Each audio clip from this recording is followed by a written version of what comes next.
हे friends, very good morning friends. आज Vimta labs के बारे में इस वीडियो में डिटेल एनालाइज करेंगे। उससे पहले मैं आपको बता दूं कि विमटा लैब्स ने पिछले एक महीने में 40% तक का रिटर्न दिया है, और अगर एक साल की बात करता हूं तो 140% तक का रिटर्न इस स्टॉक ने दिया है। इस स्टॉक के इस रिटर्न के पीछे की कहानी हम डिटेल में इस वीडियो में जानेंगे। दोस्तों, अगर ये वीडियो आपको अच्छा लगे तो चैनल को सब्सक्राइब कर दीजिएगा और वीडियो को लाइक शेयर करना ना भूलिएगा। चलिए वीडियो स्टार्ट करते हैं। सबसे पहले मैं बात बताता हूँ कि कंपनी एस्टेब्लिश हुआ था 1984 में। कंपनी को 41 साल का एक्सपीरियंस है। कंपनी के पास 1300 plus dedicated multi disciplinary team भी है, और कंपनी के पास में 6 लाख स्क्वायर फीट का एक अल्ट्रा मॉडर्न लैब स्पेस भी है। 100 लैब्स एंड ऑफिस भी है अक्रॉस इंडिया। वहीं अगर मैं इसके मैन बिजनेस की बात करता हूं कि कंपनी पैसा कमाती कहां से है, वो हम जानेंगे यहाँ पर। जैसे की बिजनेस एरिया आप देखेंगे, फूड एंड एग्रो टेस्टिंग, जैसे खाद, पैकेजेस, फूड, फ्रूट्स, वेजिटेबल के क्वालिटी और सेफ्टी टेस्ट करके कंपनी का रेवेन्यू जनरेट होता है। वहीं में फार्मास्यूटिकल टेस्टिंग में जैसे मेडिसिन, ड्रग्स, इनकी ये सेफ्टी चेक करते हैं। क्लिनिकल रिसर्च की अगर बात करते हैं तो न्यू मेडिसिन का ट्रायल और स्टडी भी इस कंपनी का बिजनेस है। एनवायरमेंटल टेस्टिंग में जैसे पानी, हवा, मिट्टी और पॉल्यूशन और कंटामिनेशन चेक कंपनी करती है। इसके पास खुद की लैब्स हैं, वहां पर ये कंपनी इनसे कांटेक्ट करती है और वहां ये टेस्टिंग कर देती है। वहां ये अपना टेस्टिंग रिपोर्ट कंपनी को देती है, और उस टेस्टिंग रिपोर्ट से कंपनी को रेवेन्यू जनरेट होता है। वहीं डायग्नोस्टिक सर्विस में बात करें, जैसे human bloods, urine test, genetic test, वहां से इनका ये मैन बिजनेस है। तो विमटा लैब्स की अगर मैं फंडामेंटल की बात करता हूं तो फंडामेंटल आप देखेंगे, बहुत छोटी कंपनी है, स्मॉल कैप कंपनी है, और ऐसी कंपनियों में एक अच्छी खासी ग्रोथ देखने को मिल सकती है। यहां से हमें मल्टी बैगर रिटर्न मिल सकते हैं अगर आप कंपनी में सही टाइम पर सही एंट्री ले लेते हैं तो। स्टॉक पी आप देख रहे हैं कंपनी का 39 है, कोई ज्यादा स्टॉक पी ज्यादा नहीं है। आरओसी अगर बात किया जाए तो 25 का आरओसी है, बेहद शानदार आरओसी देखने को मिलता है। वहीं आरओई 20% है। 5 साल का ऑपरेटिंग मार्जिन अगर देखा जाए तो 30.8% तक का आरओसी इसका ऑपरेटिंग मार्जिन है। फेस वैल्यू 2 है। अगर पैग रेशियो की बात करें तो 2.33 का पैग रेशियो भी है। ईपीएस कंपनी 17 रुपए का समथिंग ईपीएस भी कंपनी दे रही है। वहीं प्रॉफिट लॉस स्टेटमेंट की बात करें, एक समय था कि कंपनी का 2014 में सेल 127 करोड़ हुआ करता था। यही 2021 तक 209, और फिर अभी आने वाले समय में 365, लगभग 400 हो चुका है। ऑपरेटिंग मार्जिन की अगर बात करते हैं तो ऑपरेटिंग मार्जिन किसी समय पर 20% हुआ करता था, और ये 15, 18, 25 लगातार चलता था। आज यही हमें 35% ऑपरेटिंग मार्जिन देखने को मिला है। दोस्तों, मैं सब इस वीडियो में आपको बताऊंगा कि स्टोरी में हो क्या रहा है, इसके पीछे की क्या वजह है, ऑपरेटिंग मार्जिन कंपनी के क्यों इंप्रूव हो रहे हैं, नेट प्रॉफिट में ऐसा क्या है कि कंपनी ऐसा करे, ये सब आपको इस वीडियो में मिलेगा। वीडियो को प्लीज लास्ट तक देखते रहिएगा। एंड प्रॉफिट बिफोर टैक्स की अगर बात करता हूँ, एक समय था कि कंपनी केवल 7 करोड़ रुपए का प्रॉफिट बिफोर टैक्स कमा रही थी। आज कंपनी 97 यानी 100 करोड़ तक का कंपनी के पास प्रॉफिट बिफोर टैक्स भी है। नेट प्रॉफिट किसी समय पर जो 13 करोड़ हुआ करता था, 7 करोड़ हुआ करता था, आज वो 73 करोड़ हो चुका है। ईपीएस भी कंपनी का 3 रुपए से आज आपको 17 रुपए का ईपीएस भी देखने को मिलता है। आप यहीं से अंदाजा लगा सकते हैं कि कंपनी का बिजनेस मॉडल बहुत शानदार है। कंपनी एक अच्छी कंडीशन में है। वहीं बैलेंस शीट की बात करते हैं तो मैं बैलेंस शीट में 2-3 चीजें मैं देखता हूं। कंपनी के पास कोई बोरोइंग तो नहीं है, देख लीजिए कंपनी के पास 9 करोड़ की बोरोइंग है। वहीं मैं रिजर्व की बात करता हूं तो कंपनी 374 करोड़ का रिजर्व अपने पास रखी है।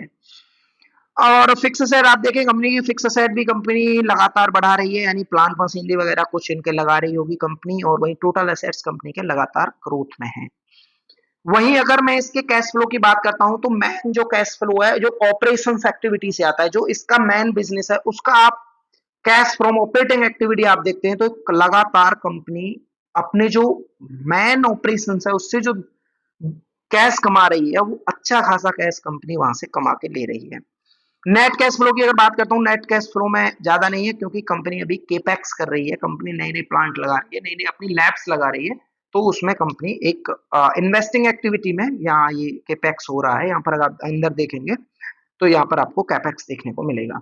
वहीं मैं रेशियोज की बात करता हूँ तो आप सबसे पहले एक चीज देखिए, आरओसी देखिए, कंपनी का आरओसी 16 हुआ करता था, 6, 7, 11, 17, 21, 14, 24, और आरओसी पिछले 3 साल से आरओसी लगभग 25% के समथिंग घूम रहा है। लेकिन समस्या की बात यह है कि कंपनी के पास डेप्टर डेज यानी उधारी कंपनी चुका नहीं पा रही है। और इन्वेंट्री कंपनी की 210 दिन तक माल कंपनी के पास में पड़ा रहता है, यानी इन्वेंट्री, मानो कोई टेस्ट आ गया इनके पास में लैब के लिए, किसी ने अपना रिक्वेस्ट किया कि हमें इसकी टेस्टिंग चाहिए, तो वो इनके पास में 210 दिन तक पड़ी रहती है कंपनी। 200 दिन का एक एवरेज टाइम है इसका। कैश को कन्वर्ट होने में इनको 235 दिन लग जा रहे हैं, ये एक समस्या। इसका पीछे की वजह क्या है कि कंपनी B2B है, B2B बिजनेस है, ठीक है। एक होता है B2C बिजनेस, कस्टमर के लिए, कंज्यूमर के लिए। ये बिजनेस टू बिजनेस है, यानी कोई एक बिजनेस दूसरे बिजनेस को जब कांटेक्ट करता है तो उसमें थोड़ा टाइम लगता है, ये एक आम बात है, कोई ज्यादा बड़ी समस्या की बात नहीं है। वही अगर मैं इसके अवर ऑफरिंग मैंने कवर कर दिया है, drug discovery development services company देती है, फूड एंड एग्रो टेस्टिंग भी कंपनी करती है, इलेक्ट्रॉनिक्स एंड इलेक्ट्रिकल टेस्टिंग भी कंपनी करती है, एनवायरमेंटल टेस्टिंग एंड कंसल्टेंसी भी कंपनी का बिजनेस है। वहीं जियोग्राफिकल की बात करते हैं तो इनके लैब, फूड के लैब आपको हैदराबाद, अहमदाबाद, मुंबई, नासिक, बेंगलुरु में देखने को मिल जाएंगे। एनवायरमेंट के हैदराबाद, चेन्नई, नोएडा, कोलकाता में है। वहीं इलेक्ट्रिकल्स का हैदराबाद में भी है, हैदराबाद में इसका हेडक्वार्टर भी है। और फूड, फार्मा, एनवायरमेंट, इलेक्ट्रिकल्स ये इसके सेगमेंट है। And factor driving industry growth, यानी ऐसा क्या है जिसकी वजह से इंडस्ट्री ग्रोथ कर रही है, एक बहुत इंपॉर्टेंट पॉइंट है। अगर मैं इसकी बात करता हूं, ड्रग डिस्कवरी डेवलपमेंट की बात करता हूं, तो आपको पता ही है कि increasing demand for new drugs, innovations and growth in biological and vaccine development, increasing regulation is pharma biotech industry. इसकी वजह से हमें क्या देखने को मिलता है, ड्रग डिस्कवरी एंड डेवलपमेंट में हमें एक अच्छी खासी ग्रोथ देखने को मिल सकती है। वहीं फूड टेस्टिंग में बात करें, इंटरनेशनल फूड रेगुलेशन बढ़ रहे हैं, जिसके कारण इनके पास में टेस्टिंग की संख्या ज्यादा हो जाएगी। Evolving India food safety India में बढ़ता जा रहा है। और growing world population and increasing demand for independent third party inspection and testing. आपको पता है कि जनसंख्या बढ़ रही है, तो उसके कारण इनको कोई थर्ड पार्टी चाहिए जो फूड की टेस्टिंग कर सके, उसकी वजह से इसमें हमें बिजनेस बढ़ता हुआ दिखाई देता है। वही में एनवायरमेंटल टेस्टिंग की बात करें तो increase in regulation to address the growing concern of air. आपको पता है एयर की क्वालिटी पुअर होती जा रही है, वाटर कंटामिनेशन हो रहा है, सॉइल में भी कंटामिनेशन हो रहे हैं, इस कारण इस बिजनेस को यहाँ से बूस्टअप मिलने के चांसेस हैं बहुत ज्यादा। वही इलेक्ट्रिकल इलेक्ट्रॉनिक्स की बात करें, जैसे इलेक्ट्रॉनिक्स में अगर मैं बात करूं तो एयर डिफेंस सिस्टम, अपने डिफेंसिव जितने भी सिस्टम है, इलेक्ट्रिकल्स जितने भी आइटम है, क्योंकि भारत खुद डिफेंस के लिए एक अच्छा खासा बजट लेके आ रहा है। जब बजट लेके आ रहा है तो उसके प्रोडक्ट होंगे, उस प्रोडक्ट की टेस्टिंग होगी, उस टेस्टिंग से इस कंपनी का मैन बिजनेस बढ़ेगा। समझ रहे होंगे आप यहाँ पर, इसका बिजनेस मुझे बहुत शानदार लगता है। अगर मैं इसको ग्लोबली देखता हूँ, देखना एक बार, फार्मास्यूटिकल एनालिटिक टेस्टिंग से कंपनी को अगर देखा जाए तो ग्लोबल में यूएसडी, ये मिलियन में मिलेगा आपको, $9,740 मिलियन। एक सेकंड,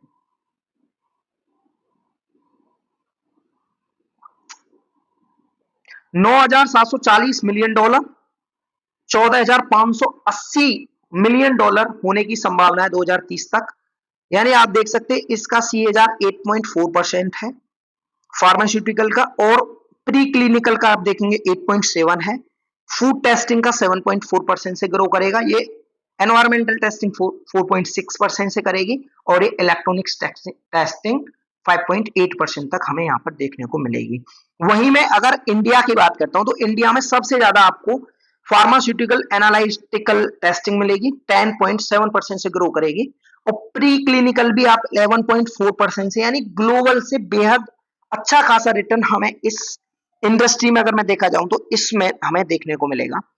फूड टेस्टिंग की बात की जाए तो 832 से 1799, यानी 8.9% से ये वाला फूड टेस्टिंग ग्रोथ होने वाली है। एनवायरमेंट टेस्टिंग से 8.1 और इसका 8.6 इलेक्ट्रॉनिक्स टेस्टिंग से मिलने वाला है। वहीं मैं drug discovery and development services की बात करता हूं तो ड्रग डिस्कवरी में अगर आपको देखना है तो आप यहां से देख सकते हैं, E&L study, validation, genotex impurities, physical characterization, dissolution testing, microbiology and biology। इसमें ये क्लिनिकल रिसर्च और प्री क्लिनिकल रिसर्च में डिफरेंट टाइप ऑफ इनके टेस्टिंग है, उसको इसमें दिया गया है।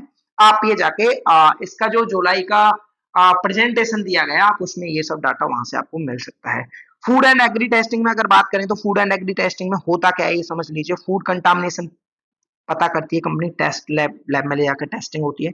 फूड एलर्जेंस पता करती है, self life assessment, packaging material testing, animal feed analysis, ये सब इसके फूड एग्री टेस्टिंग के अंदर ये टेस्ट आते हैं इसके।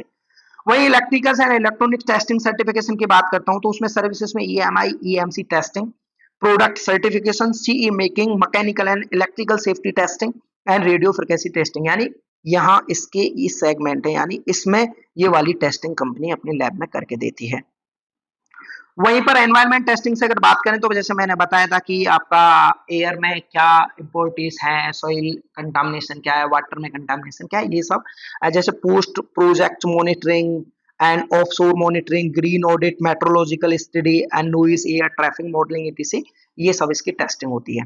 तो इसका मेन बिजनेस क्या आप समझ रहे होंगे कि अगर मैं रोड सेफ्टी की भी बात करता हूँ, अगर मैं रोड में भी जाता हूँ, वहां air quality day by day आप कहेंगे वर्षन होती जा रही है, तो उससे इस कंपनी को एक अच्छा खासा बिजनेस इसका यहाँ से एक्सपेंड हो सकता है। और ऐसे ही ये 3 पॉइंट इलेक्ट्रिकल से एंड फूड से एंड एग्री टेस्टिंग से देखने को मिलेगा। अब और पोजीशन इन द सीआरटीओ लैंडस्केप में देखें तो फार्मा एनालिटिक्स में नंबर 1 पर आता है, क्लिनिकल रिसर्च में among the most reputed CRO में आता है, एंड इलेक्ट्रॉनिक्स इलेक्ट्रिकल्स में देखा जाए तो leading provided EMI EMC testing services India में है, फूड टेस्टिंग में नंबर 1 है, प्री क्लिनिकल में टॉप 5 में इसका नंबर आता है, एनवायरमेंटल में टॉप 5 में भी इसका नाम है। तो आप देख सकते हैं अच्छी खासी रिप्यूटेड कंपनी है, कंपनी की एक अच्छी खासी पोजीशन भी बनी हुई है, कंपनी बेहद शानदार प्रदर्शन की उसमें। अब मैं आपको बताता हूँ कि कंपनी कैसे काम करेगी आने वाले समय में, देखना। एंड शेयर होल्डिंग पैटर्न की अगर बात करते हैं तो कंपनी के पास प्रमोटर में 36.7% की होल्डिंग है, डीआई के पास 1.4, एफआई के पास 3.5, अदर्स के पास में 58.4% है। वहीं मैं अगर ग्लोबली आपको दिखा देता हूं, ग्लोबली में अगर देखा जाए तो फूड सेफ्टी टेस्टिंग इस रफ्तार से बढ़ेगा 7.43 से, और इसको मैं पहले कवर कर चुका हूं कि इंडिया किस रफ्तार से चलेगा, और इंडिया का 8.92 से सीएजीआर से ग्रोथ करेगा। यानी ग्लोबली अगर देखा जाए तो इंडिया का प्रदर्शन ग्लोबली से कहीं ज्यादा है। वहीं अगर इसकी बात करते हैं testing inspection and certification market की, अगर मैं इंडिया में बात करूं तो इंडिया में ये इंडिया में 5.4% तक की सीएजीआर हमें देखने को मिलेगी, और ये यहाँ पर है। और अगर मैं ग्लोबली देखा जाए तो ग्लोबली ये 3.54 है, और यहाँ पर ये 5.4% की, यहाँ यानी आप कह सकते हैं लगभग 1.5 टाइम्स की हमें यहाँ पर भी टेस्टिंग इंस्पेक्शन सर्टिफिकेट मार्केट में भी हमें इसकी डिमांड अच्छी खासी दिखाई दे रही है।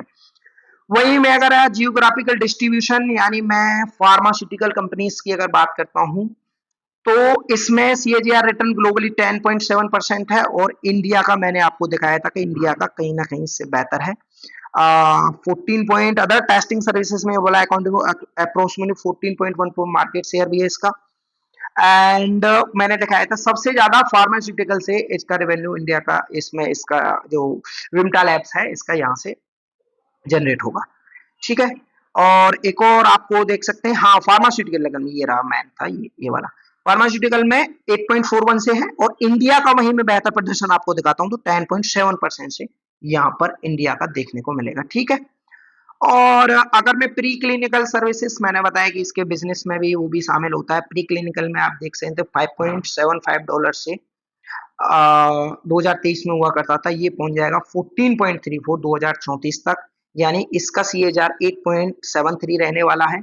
वहीं अगर मैं इंडिया की बात करता हूं तो इंडिया में इसका आप देखेंगे इंडिया का 7.23% से आपको यहाँ पर देखने को मिलेगा।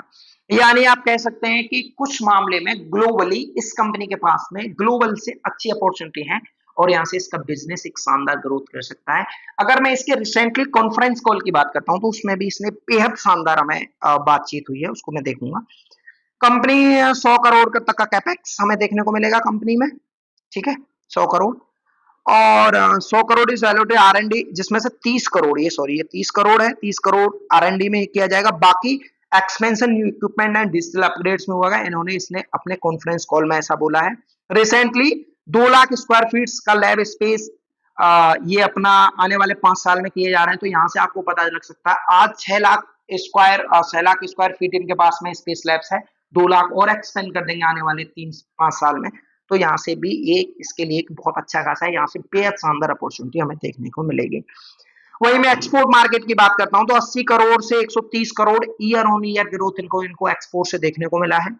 Demand pre clinical GMP analysis services में डिमांड ज्यादा है। Management believe export growth is sustainable and scalable and targeting global clients looking for quality outsourcing partners, ये आप समझ सकते हैं यहाँ से। वहीं इलेक्ट्रॉनिक्स एंड इलेक्ट्रिकल से बात की जाए तो segment contributes 10% of revenue but has long term growth potential, specially क्यों है, क्योंकि डिफेंस सेक्टर के लिए बजट इंडिया अच्छा लगाती है, तो जितने भी प्रोडक्ट होंगे उतनी ज्यादा लैब टेस्टिंग कंपनी के पास में आएंगी डिफेंस में। And Vimta has already install and second EMI EMC testing chamber indicating rising demand growth to the vertical will be volume driven, ये देख सकते हैं आप यहाँ से। वहीं मैं इसकी अगर बात करता हूं रेवेन्यू टारगेट की, रेवेन्यू टारगेट कंपनी 125 करोड़ तक का पर क्वार्टर इन्होंने अपना टारगेट दिया है।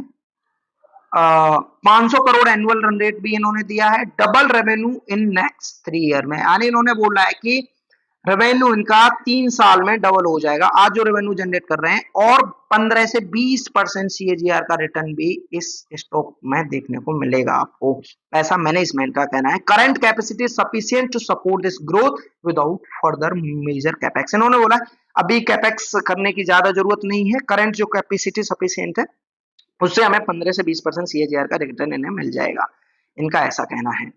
तो दोस्तों आज के लिए इतना ही काफी। दोस्तों बहुत मेहनत लगती है ये वीडियो बनाने में, अगर आपको वीडियो लास्ट तक आपने देखा है तो इस वीडियो को लाइक शेयर करिए और चैनल को प्लीज एंड प्लीज सब्सक्राइब कर दीजिए। Thank you and bye.